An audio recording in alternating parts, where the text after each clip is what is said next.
Good morning, Sarah. Good morning, Roland. Thank you very much for joining us on today's episode of the Insurance Broker Podcast. Today is a slightly different episode because there's three of us and we haven't done that before. And anybody listening will recognise Sarah from the last episode. Today we are talking about, given the whole dynamic of returning to work, we're talking specifically about mental health. I think what we really want to talk about today, and when we were talking about this earlier, what's really key is that the ramifications of not supporting mental health go much further than perhaps most people realise. And I think if you go back in previous episodes, we've got the episode with Zoe, which is all around mental health and the benefits of supporting your own and others.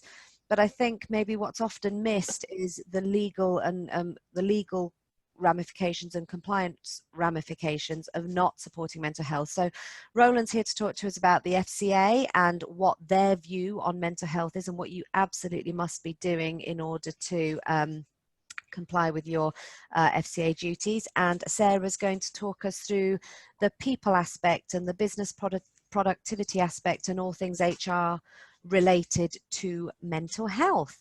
So Roland, shall we start with you? Can you talk to us about what the FCA understand and require of you as a regulated firm in relation to mental health?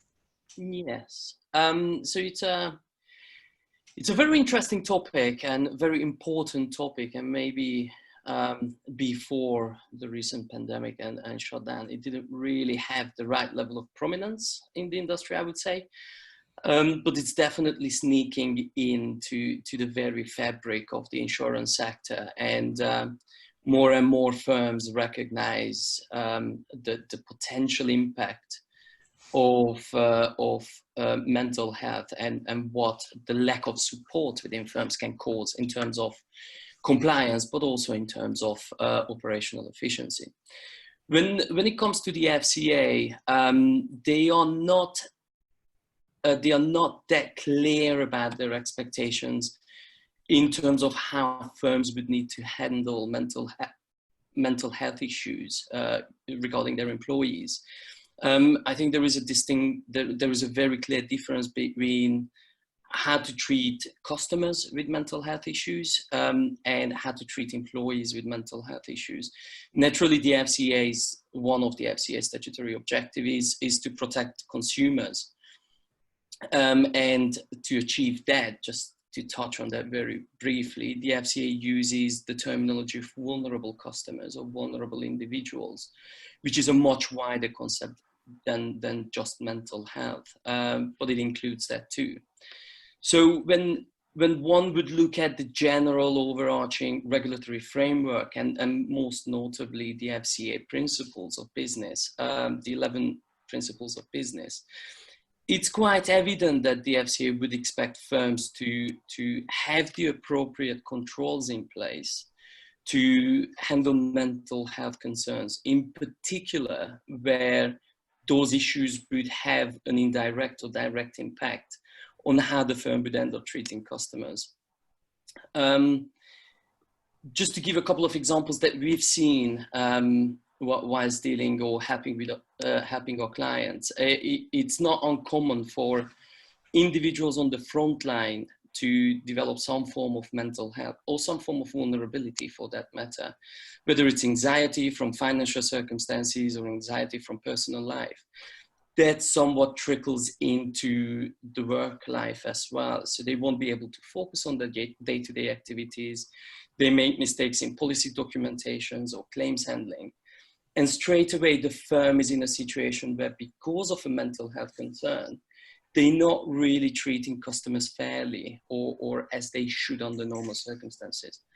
So driving that link all the way back to what the regulator would expect, well, generally speaking, it expects firms to recognize all the key risks that is present within the business and manage those risks so they can deliver the value and treat customers fairly at the very end. So mental health is not that prominent and obvious as a regulatory expectation, but it is within the rules of the FCA, and it needs to be incorporated as well. I think that's really interesting, actually, because it is, like you say, taking a wider perspective of the key risks within a business that then impact on the vulnerable, or actually just on treating customers fairly. And I think taking an approach where mental health of employees comes into that would not be the first thing that that businesses are looking at the moment, but absolutely is the way the directions of the world is going. What do you think, Sarah? I also found that quite interesting because mental health from an HR perspective has always been about the employee, and obviously the impact on the business. I've not had it before where it's come from the direction of protecting the consumer. So I also find that really interesting and also quite helpful because, you know, there are some very different types of employers out there. And so some of them really value everything that HR brings to them and some don't. So the types of companies that and the business leaders who perhaps don't buy into some of the HR initiatives and things that are brought in to look after their employees from a health perspective, if they're able to see it from a financial impact perspective, actually that might help, you know, them to actually do some really good stuff around mental health, but perhaps not for the same reasons as other employers. Does that make sense?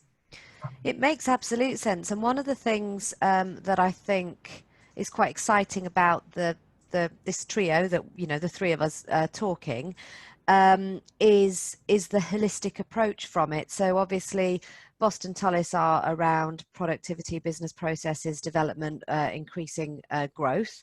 And you can't really view that alone. If you bring HR and the management of people and the understanding of people and supporting of people, you bring those two things together, and then you do the overarching compliance piece where you make sure that everything you've brought together and every process you're putting in place is compliant. Actually, you should have a very holistic view of your business processes that doesn't just impact positively the financial, but everything else around it. I think it's the way the world's going. I think you're absolutely right, and you somewhat hit the nail on the head with it. One of the I think the starting point is there is a stigma when people start to talk about mental health. Generally speaking, there is a stigma. So when you kind of move it away from the label of mental health and you just kind of put it in the context of being social at work and being able to discuss concerns, I think that's already a leap forward for most of the firms, and that's the right direction towards having the appropriate culture. I mean, we already got first aiders at work. I think most of them they have to have it. I'm not certain about that. But it's just adding on that additional benefits. So every first aider could also potentially be a mental health first aider as well, if indeed that's a formal terminology for that.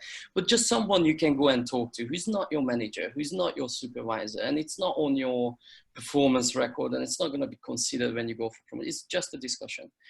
I think what really drives it home for most of the firms, and I think it was a Deloitte survey, where they found that mental health concerns amongst employees costs about 40 billion pounds to the industry. And that's to do, I think FCA has already followed up on that in terms of the long-term illnesses caused by mental health. And there are numerous papers out on it. But what we've seen recently is how some of our clients in the past, and we're talking about a couple of years ago, they used to have the kind of approach of, you know, try to leave your private life on the other side of the door to the office. You know, if you have to bring it in, that's fine, talk about it. We're going to try to be flexible, but try to leave it at home as much as possible. And that has kind of shifted over to, you know what, just rather discuss it with us and then we see what we can do.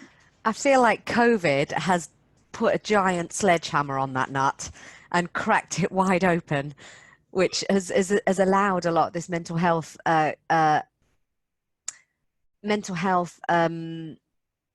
what's the word I'm looking for, where you understand it and it almost becomes less of a stigma. And just jumping on what you said there, I did an interview with Brendan McManus a few weeks ago, and it was I really enjoyed doing it.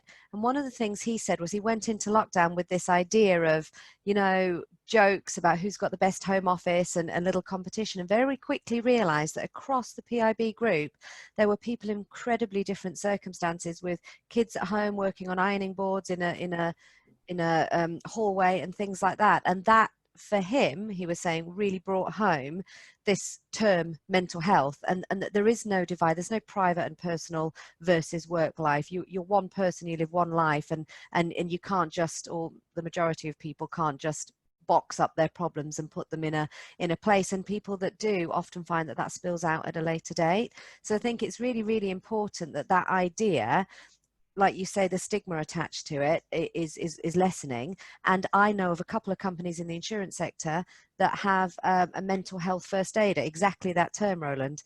I think what's really, really important, and what will play out over the next, hopefully, few years, is that becoming more than lip service. Because some companies it's a label attached, so I can put a tick in that box. I've covered off mental health, well done, go me. But the processes you put in behind that are really, really important, because having a mental health first aider, there's a required process for that to actually work. Just adding on to that, yeah, mental health first aiders are very common now in the UK. Still don't think it's law, but very much it's definitely a good thing that people are really embracing, and companies are embracing.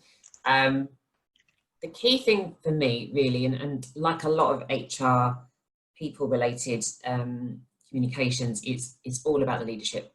If the leadership don't understand it and the leadership aren't bought into it, that message just doesn't come through the whole culture. Because you're just going to have people here just constantly fighting to get themselves heard. It's got to come from both directions. So there's a lot of education still to happen around it. I've done quite a lot on mental health over the last few years, because it's not just arrived suddenly because of COVID. It's been happening for some time, just a bit more gradually. And there's some really fantastic companies out there that make mental health just a bit more accessible to people. A lot of the time now, and there was, I was reading a piece just last week actually on, there are a number of companies, what was the stat? I'll try and remember. I'll put a post on here so that you can see it. But I think during the lockdown, there's something like 68% of businesses, and this was a Deloitte report, had added in mental well-being benefits to their program during lockdown. So companies are recognizing it, and there are some really great tools and partners out there that can help employees who are having difficulty with mental health. I think that's really important. I think what you've just said there is absolutely spot on, and I think the understanding of it coming from the top is really, really interesting, because almost unless you've been there, how do you understand it in anything that's more than a logical tick box to do exercise? So when we were talking earlier about the financial impact, that's very, very key and might get somebody moving, but it's moving in a logical tick box exercise rather than a deep and emotive, empathetic viewpoint that gets it. And one company that I think's got it really right is and it's not insurance, it's personal that I know about it, is my husband's company. He works for a massive global company, and it is on their agenda in all their meetings talking about mental health. I've listened to him on conference calls with very senior people within it's Cisco that he works for, within Cisco, with their kids in the background talking and chattering, and there's absolutely no stigma attached to it at all. And I've listened in on conversations where you know, they'll have a whole team meeting that is focused regularly on mental health, with emails that come out regularly. I'm talking weekly from the top. Mental health, how are you doing this week? What? It's incredible. And there was the logic part of me going, wow, there's a lot of time and energy. Is this really necessary? But actually, through lockdown, I think it's really important. I don't know many companies that are that on it. I think it's admirable, to say the least. Well, this is going to be a bit selfish, but just to somewhat bring it back slightly to my domain in terms of FCA compliance, and maybe Sarah knows more about the HR aspect, but the FCA, in terms of having the right culture within a regulated firm, would expect firms, and in fact, through a number of rules, require firms to have management information in place to monitor the culture and the conduct of the firm. Now, when it comes to mental health, some of those management informations would derive from exit interviews, from appraisals. So, you know, I'm mindful that some of the firms, particularly the smaller size brokerage, will look at the topic and say, well, this is, you know, I've got 5 employees, I know what's happening. Why do I need all this? But these things will need to be documented because the FCA wants to see it. But also, just because you think you know it, it doesn't mean you actually know it. Mental health is not something that people openly talk about all the time. So when somebody leaves, you know, there is that elimination of I can say what I want because there are no consequences now. I think that's one of the touch points when firm can really dig into, is there any problem? Is there a financial pressure that we could have generally addressed for our staff? Is there excessive workload, etc., etc., etc. Just on the exit interview thing, I don't necessarily agree with that, because I've done exit interviews over the past, and priority key of mind is don't burn bridges. Whatever you think, don't burn bridges, because you never know. So I don't think I've ever done 100% honest exit interview. Sorry to anybody that has employed me that is listening to this. I love you all. You're right, and that drives into the second key regulatory element that links to this topic, which is in the SMNCR regime. It requires senior managers individually to be able to identify their culture. So if an employee is not happy, willing, or confident to raise issues, one of the senior managers at the top is personally responsible to identifying, because that's incorrect culture. Employees would need to be empowered to be able to question and raise and contribute. So if you're not happy to do that because you think there will be consequences, if you're honest, then, you know, there are concerns with the culture. I'm not saying it's completely wrong. I'm just saying there is room for improvement. And it goes back to HR. How are you going to drive that culture, pretty much?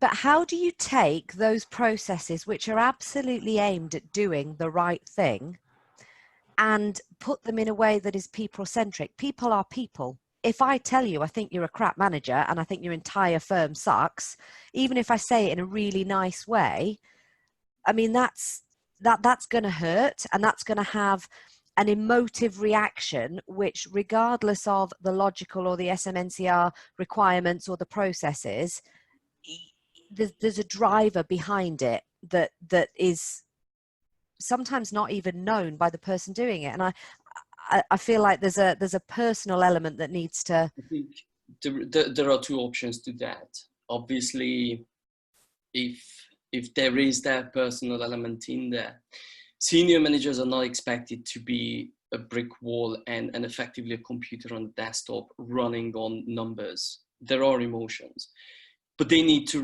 recognize the limits. And in this context, in context of mental health or exit interviews, my advice would be to kind of put a buffer into that. So use an external consultancy who conducts those exit interviews, and that consultancy can translate those not so repeatable words into constructive feedback to the senior managers.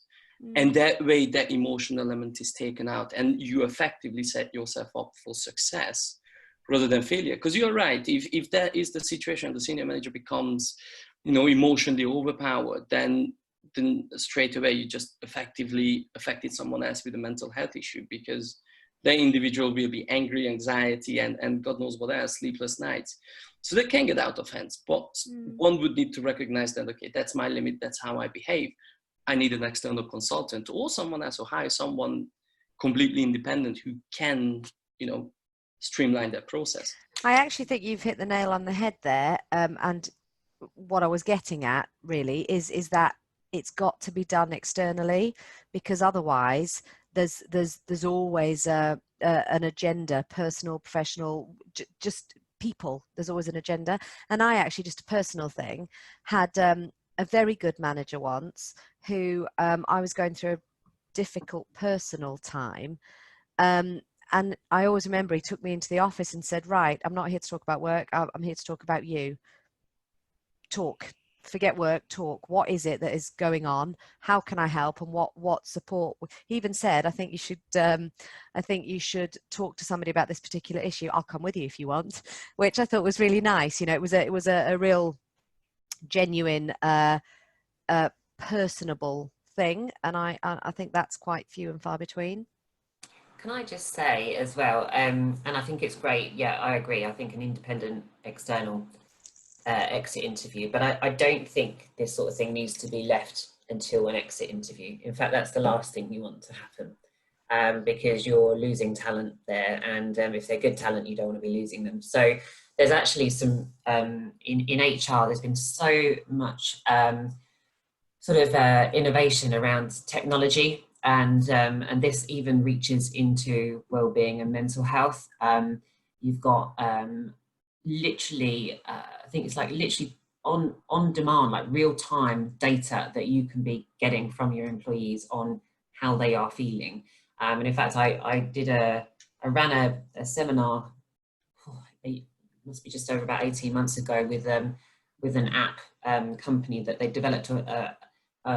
They call it mental healthy. Not mental health, it's a mental healthy I like that. Approach. So it's trying to make a more positive spin on, the stigma, which we've already talked about mental health being a negative thing. Everybody has mental health. It's not a negative thing. You have a brain, therefore you have a mental health to look after. We're all the same, we're all humans. So the app, it can be quite intuitive. It's anonymous, and everybody's got access to it. It's part of their benefit program, and there are some. There's multiple ones of these around. But you capture data and the information, and then it's not just about that. You are then this information is then captured, and then the app is then able to digest that information and then actually push information to you that's going to help you with that issue. So whether it's sleep issues, whether it's weight issues, whether it's relationship issues, it captures that information, it feeds it back anonymously to the business, so they know how their people are feeling, and then it supports that person through information and generating information and sources of information to go to. So there's some really great stuff being done around mental health. That's incredible. Can you send me the link to that, and I'll make sure? Yeah, sure. I mean, as I said, this is just one in particular, but there are others out there, and it's real-time data. This isn't, once a year when they do their annual survey. This is every day, every week, however often you want to take the very quick kind of how are you feeling tests, basically. That's incredible. I think that is amazing, and even I didn't know about that, so thank you for that. That's good. I want it. I think and to be fair, they are cost effective. Everything app based nowadays is tends to be it's very, very important for every firm, and in our experience, it doesn't really matter which angle we look at, whether it's well, this is going to sound really cruel, but whether we're looking at from the personal angle, whether we look at it from the financial angle or the compliance angle, we have seen over the years where firms were overly focused on business development or going through a restructure, and there were other priorities, pressing priorities in place. And what it resulted in is an enormous pressure on the employees.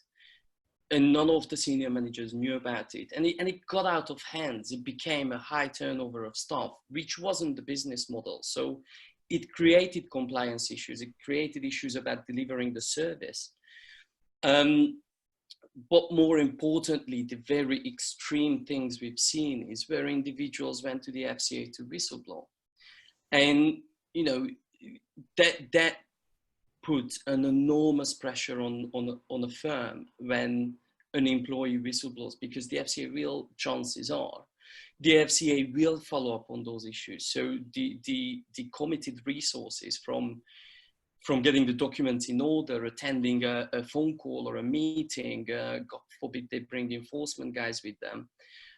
You know, the consequences can be severe. And once you got regulatory attention, that kind of sticks with you. So, I mean, it's important. And to be honest, Sarah, when you mentioned that app exists, I mean, it's, to me anyways, it looks like a bit of a no-brainer, really. If it's not going to cause any harm, it can only make it better, then why not? I think it shows a commitment from the company as well. So, you know, if that regulator does sort of, you know, if you are on their radar, you can show that you're proactively working on it, you know, by giving sources of support to your employees. And that's what the FCA is about. Their primary objective is to try to work with firms if they see a hole or a gap or a weakness. But yeah, they're not trying to take action if they think that would resolve the problem. What do you think that returning to work in the current circumstances is going to have a huge impact on people's mental health? I've spoken to people that are desperate, climbing the walls to get out of home, and people that have almost become agoraphobic as a result of being in the house. So the requirement to go out to work is a problem. There are people with underlying health conditions that don't know whether they qualify because they didn't receive the letter. So should they be shielding? Should they be not? What's going to happen at work? Are we going to have these big screens up? Are we supposed to wear masks? The mental health, the questions, the anxieties underlying are huge. What do you think firms can do about it now? Same question to both of you. Fight for it.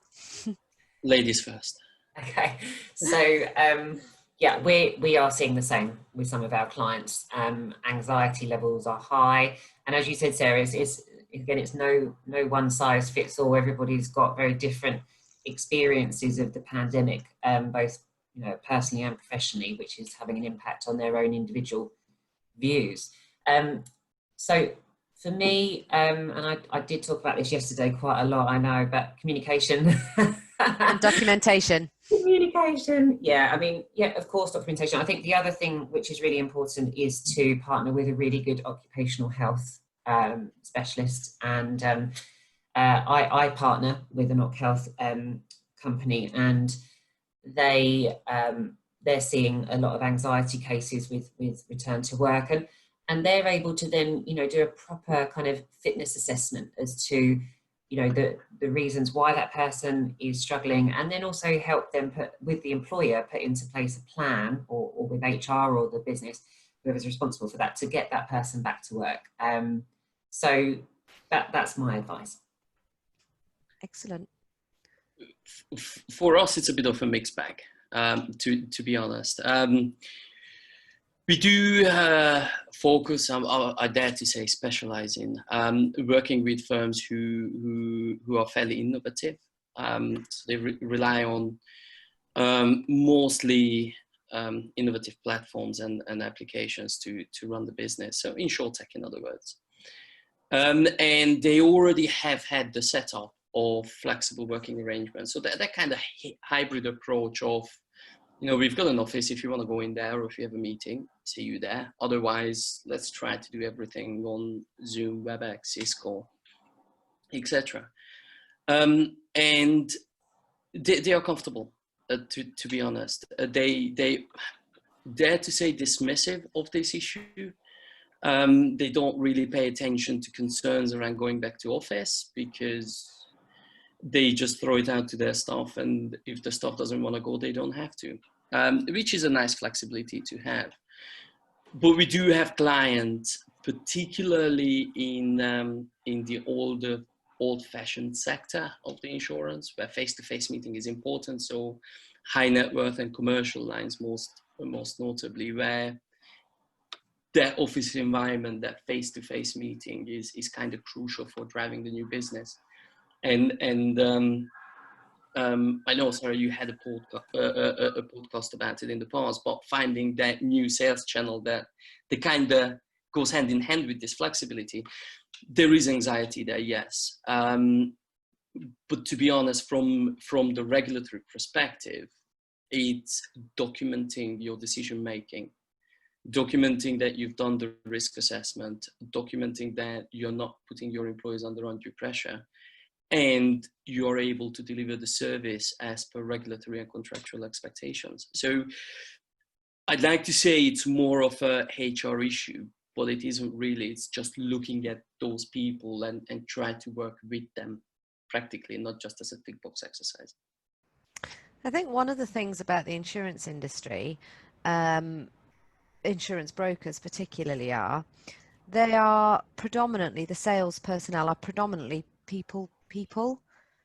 Like, it's about building relationships, it's about understanding their pain points, it's about looking beyond their immediate pain points and suggesting, actually, have you considered this? This is quite a big risk for you. Did you know about it? Let's talk about it.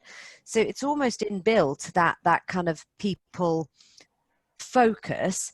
And I suppose it's just about getting people to recognize that you can expand that very same client-centric focus to your employees, employers, colleagues, etc. And I think that's one of the positives about this industry, because I know, like you say, it almost has been akin to financial services in terms of the very, very corporate world.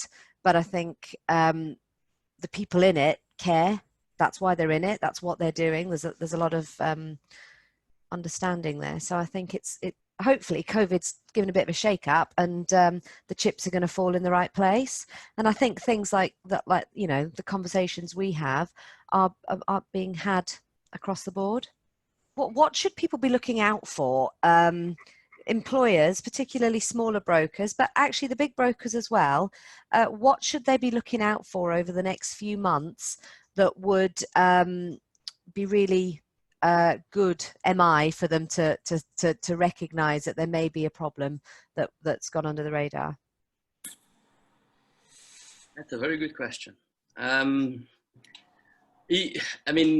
It's probably like, how long is a piece of steak?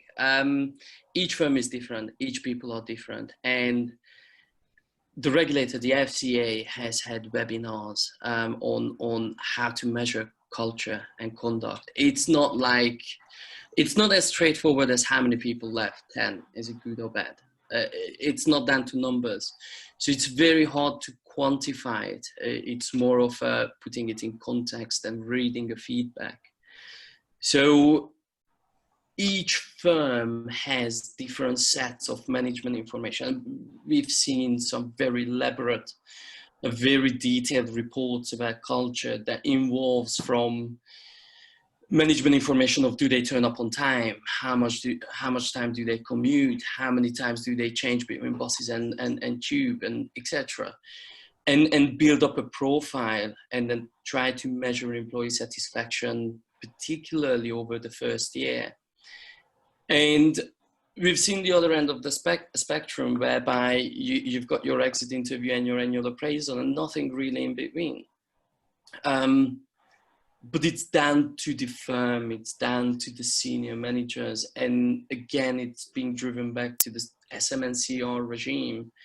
And it's a very powerful regulatory tool for the FCA, because effectively individual senior managers now are responsible personally to make sure they've got the right management information that satisfy them personally, that they've got the right understanding.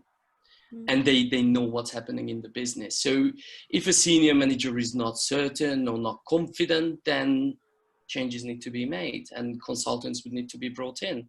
And I'm not necessarily talking about, FCA consulting. this is to do with people. This is to do with what works for you as a senior manager. What do you want to see? Do you want to see numbers? Do you want to see paragraphs? Do you want to see a chart? And work together to make sure you get that right understanding. So really, it's from as little as let's have a monthly chat to as much as every piece of detail from an employee's engagement with the firm. Absolutely. Yeah, I tend to agree with Roland there. I think it's got to be a blended approach. People analytics or HR information or management information, however you want to put it, you know, we can measure and measure and measure people's activity as till the cows come home. But what you cannot get away from is good people management skills. And, you know, you've got to have managers managing and talking to their people and getting to know them and understanding what issues they've got going on. And, you know, and some of the feedback I've had actually, which is a really positive thing, a bit unusual, but in COVID, because we've been so focused on transitioning to a remote working environment and our teams not being sat in front of us, managers have got to know their teams a lot better, because you have your daily Zoom calls and then you have your regular catch-ups one-to-one. So rather than just thinking you know your people because you come into the room in the morning, you have your coffee and the loudest person gets your attention, or there's a bit of banter about the football the night before, and then you sit at your desk and you think, oh, that's it, I know my team are happy. It's not, it's much more detailed. You're sitting down on a Zoom call, got kids running around in the background, got the dog barking, oh, you've got a dog, didn't know that. Yeah, and so you just get to know people a bit more. So, you know, there are some positives that have come out of this, and especially from a people management perspective, if they've been keeping in touch with their teams. But it is a blended approach. I think, yes, data is great, but we are human beings. And unless you can look someone in the eye and have a chat with them, you will know if that person is okay or not most of the time. I think that's excellent. I think communication and documentation is the catchphrase for this podcast as well. I think that's been really, really interesting, and thank you both very much for your time. Is there anything you would like to add, say, do, have a happy dance before we? I mean, just on the catchphrase, I'm going to just reinforce it, that documenting the decision, whether it's pen and paper in a notebook or Word or notes on a laptop or whatever, just document what you're doing, one sentence and why, and have that in place, because not only you can evidence it to any regulator that were to question you, but also you can measure your success against it. So it's for individuals personally. I'm going to call people once a week for this reason. And a month later, you can have a look whether it worked or not. And if it hasn't, change it. So yeah, document it. I might add another: communication, documentation, and filing system, because it's no good if you can't find where you documented it. Absolutely. Yeah. Fabulous. Well, I think that's really, really good. I shall put all of our contact details on the show notes. So if you've got any questions for Sarah or Roland, please feel free to shout. Thank you very much.